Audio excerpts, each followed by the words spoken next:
Hello everyone, YouTube, Militant Suspect here and back with another video. I'm not really going to base this video or the other videos that I have in the future on interracial stuff. The interracial series is over, the interracial dating topic is over. I've already made more than 5 videos about interracial dating, saying bad things and good things that can come out of interracial sex. And yeah, it's time for a new topic because things don't always stay the same. It's time for a change. And the title of topic on this video is toxic women will always show you themselves. Now, I don't really know how to begin in this video, but I've got like 10 red flags that I can explain to you lot, that some of you lot might know of or might not know of, that explain how you will know what a toxic woman is in front of you, yeah?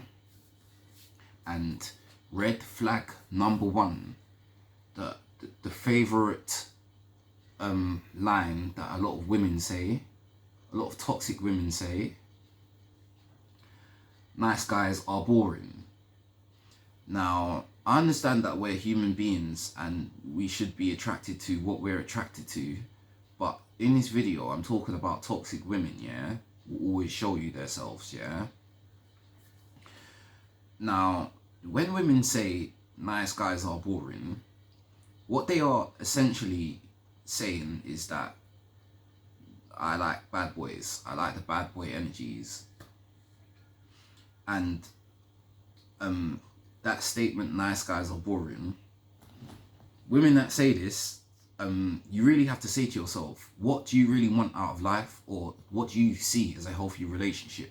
Because as a normal human being, regardless of gender, male or woman,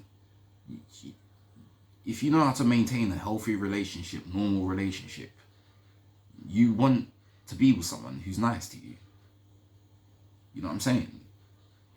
So that's another way you can find out if a woman is toxic and stuff.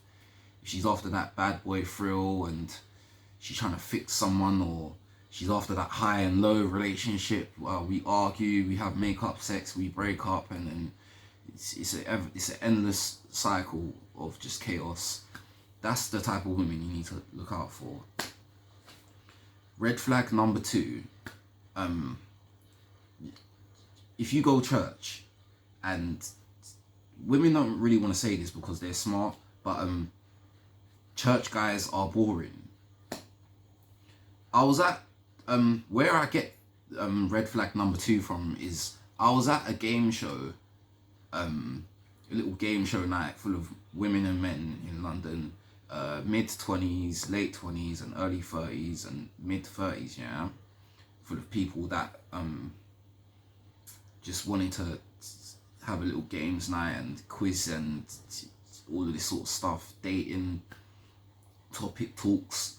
And there was like 3 girls, yeah, sitting on the stage, and they had to explain who they are in personality and character to a guy that was unable to see them.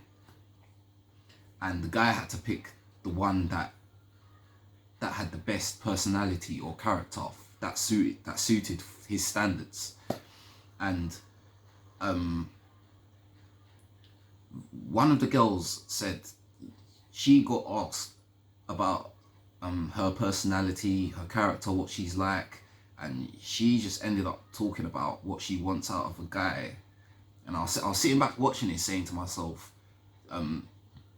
you're here to actually talk about yourself and explain yourself and talk about your personality and your character, but you've now diverted the whole entire conversation in what you want out of a man, and that's not the question what you got asked. So yeah, so red flag number 2, when girls that claim they're of Christ or go church and they say, oh, church guys are boring and stuff, red flag, yeah. If you're in church and you're saying church guys are boring, then what do you find exciting? That bad boy energy. So if you ask her about her personality or character and she diverts the conversation on what she wants out of a man, or who a man needs to be to get with her, then you know who you're dealing with. Red flag number 3.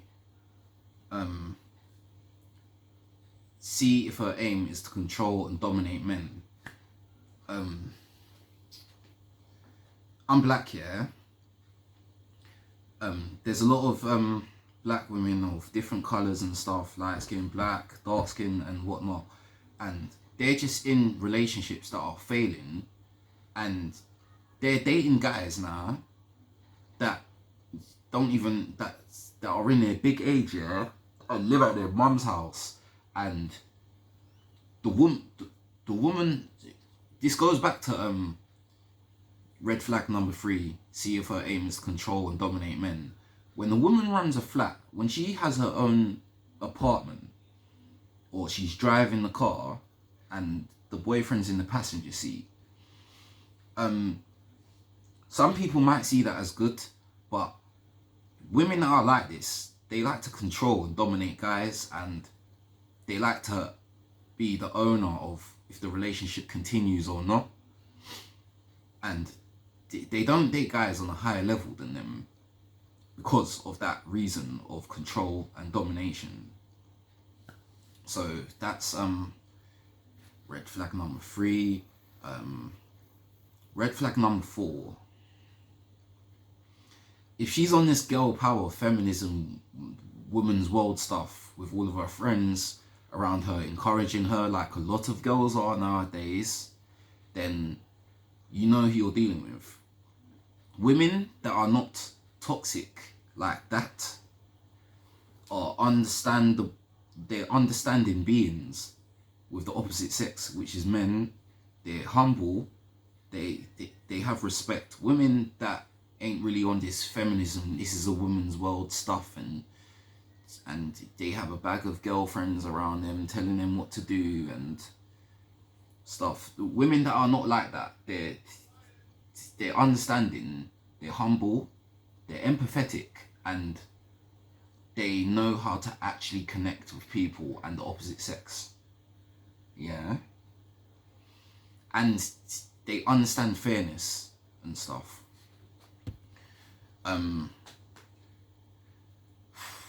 Right. Red flag number 5. Ask her, if you're talking to a girl right now, yeah, ask her what her requirements are in a relationship. If she responds and tells you all of this superficial stuff or materialistic stuff or unrealistic stuff, yeah, then you know who you're dealing with.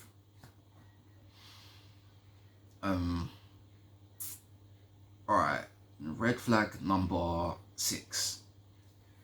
This is more about a woman's emotions, yeah? Because you can always tell if someone's toxic just by being around them, yeah? You can sense people's energies. That's what we can do as humans.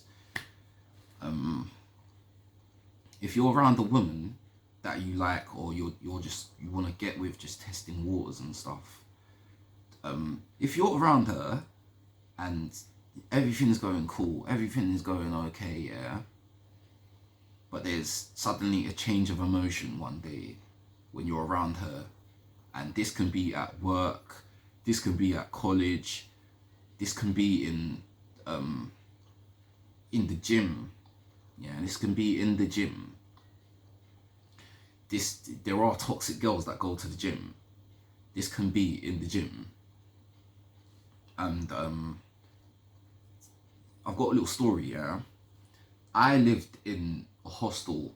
A hostel is like a place of small studio-like apartments, and it was for young people under the age of 25.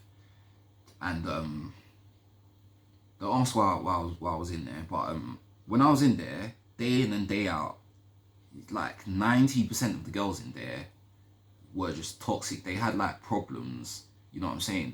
They was just negative, like, And the ones that were toxic, they still had boyfriends, but they was always in and out of relationships or dealing with different guys. The ones that weren't toxic, they had someone in their life holding it down in a long-term relationship and stuff.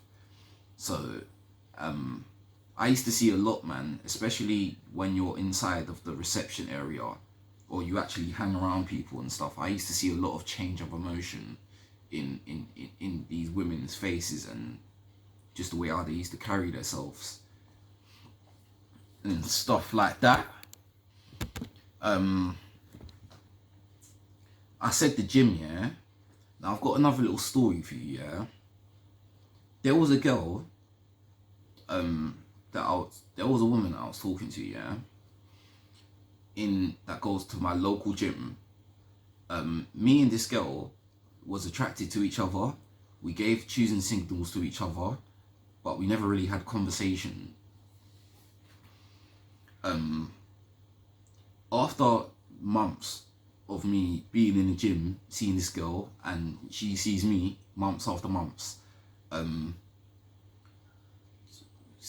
started to help her out with the weights in gym and stuff. I just started to be nice to her and stuff and be easy with it. And one time I spoke to her. I said, long time no see. She looked at me like this, looked away and smiled. Another time, I was on the weights now, and when I was on the weights, yeah, I came off the weights. She was behind me doing her thing on the weights, and she had like Nike trainers on. She had Nike Reacts on, yeah, that weren't even in the stores. So I went up to her out of kindness and I said, nice trainers. She looked at me like this and she smiled. She didn't even say thank you. One time I finished gym. When I was leaving the gym, she was coming into the gym, yeah? She was walking past me and I said to her, yo, hello.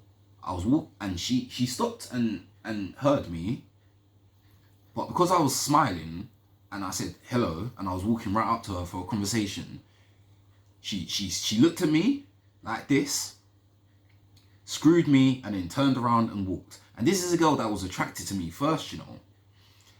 After that, I said to myself, what is wrong with this girl? I'm being nice to this girl. I'm just being normal and human-like with this girl. Spoke to one of the man them, yeah. I spoke to one of my boys, and one of my boys said to me that she doesn't really like nice guys. She told her girlfriend that she likes guys that are cold towards her. This is what she told her girlfriend, you know. That, oh, I don't like nice guys. I like guys that are cold towards me. When I found that out, I said to myself, what? Oh, so that's why the 3 times I've tried to speak to this girl that showed me that she liked me and I liked her back, that's why she's just shutting me down. All 3 times, all 3 different times in the gym when I've tried to talk to this girl, yeah? She's playing hard to get and just shutting me down, doing something to try and break down my ego, ignoring me. And after that now, I said, oh, I know who I'm dealing with. And then I stopped talking to her. When I stopped talking to her and I distanced myself from her, and I didn't even look at her when walking past her, yeah, the attraction ignited again, and then she started coming around me again in the gym and staring at me and stuff like that. And then eventually I spoke to her about what's going on, this funny behavior, and just to break the ice and see what this girl's really on. When I spoke to her, yeah, and stuff, she explained, oh yeah, what I don't want to say what she said, but there was a conversation going, and I said to her, yeah, oh, so my friend said that you said to your girlfriend that you don't really like nice guys, and you like guys that are cold towards you. She said, yeah, it's true. I like guys that are cold. I said to her, well, unfortunately, I ain't cold. Most of me is a nice guy. I'm cool. I like women and I respect women and I'll always be nice to women that I do not know. After that, she was like, why are you telling me this? And then I said to her, because what you're thinking of me by distancing myself from you, it's not because I'm playing along and I want to actually get with you and pretend to be cold. You shut me down like 3 times when I've tried to have a conversation with you and complimented you. And that's why I've stopped talking to you and being around you in the gym and even looking at you. It's not because I'm trying to pretend to be cold to fit your expectation of what you want out of a man. It's because I have self-respect. And then after that, she was like, oh, okay. And then I said to myself, bye. There's no relationship anyway. You're a toxic woman. Why would I want to be with someone who's toxic? I didn't say that, but I said it to myself, innit? And then we never spoke afterwards. And the final point, what most people don't really do, the final point to know if a woman is toxic, you don't need to go out to the field, man, and test the waters, man. The final thing to do to see if a woman is actually toxic. If there's a girl that likes you and you like her back, but you haven't broke the ice and had a conversation yet, but you do want to actually take things to the next level and get to know her, and she likes you and you like her, be yourself. Be yourself in the most normal, positive way and see if she accepts it or denies it. If you be yourself in the most normal, positive way and she accepts it, then she isn't really toxic because she's kind of accepting you for you at face value. But if she turns hateful or she despises it, then you know who you're dealing with. You're dealing with a toxic woman. You know what I'm saying? But that's the end of this video. I know the video's gone on for long. Yeah, I don't really know what to say to finalize this video, but more videos will be coming out soon.